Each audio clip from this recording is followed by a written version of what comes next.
আপনি এখন আছেন ৩০০ মিটার পানির নিচে, চারিদিকে ঘন অন্ধকার। সেখানে এক বিশাল লৌহ দানব চলছে নিঃশব্দে। হ্যাঁ, আমরা কথা বলছি সাবমেরিন নিয়ে।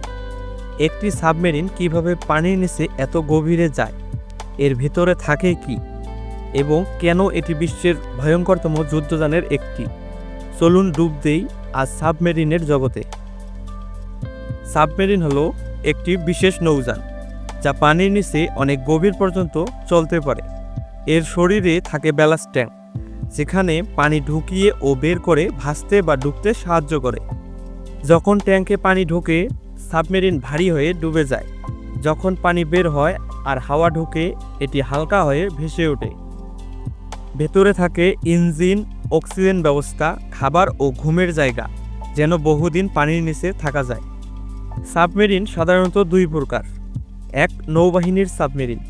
এটি যুদ্ধের জন্য ব্যবহৃত হয়। এটিতে থাকে টর্পেডো, মিসাইল, এমনকি পারমাণবিক অস্ত্র। অনেক সাবমেরিন কয়েক মাস পর্যন্ত পানির নিচে লুকিয়ে থাকতে পারে। দুই, গবেষণামূলক সাবমেরিন।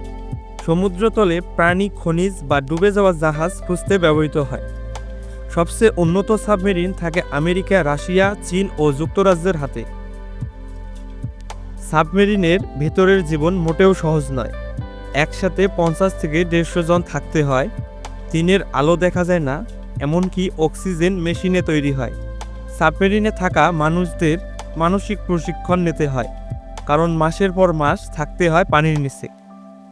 সবচেয়ে ভয়ঙ্কর সাবমেরিন হলো পারমাণবিক সাবমেরিন। এদের ইঞ্জিন চলে নিউক্লিয়ার রিঅ্যাক্টরে, ফলে কয়েক বছর পানির নিচে থাকতে হয়। এদের কিছু সাবমেরিনে পারমাণবিক মিসাইল লুকানো থাকে, যেগুলো কখনো দেখা যায় না, কিন্তু সর্বদা প্রস্তুত। একটি আদেশেই শহর ধ্বংস করতে পারে। সাবমেরিন এটি শুধু একটি জাহাজ নয়, এটি একটি সাইলেন্ট কিলার, একটি পানির নিচের শহর, একটি লুকানো যুদ্ধঘাঁটি। এই যুদ্ধযান যেন আধুনিক সময়ের জলের ভেতরের ভূত।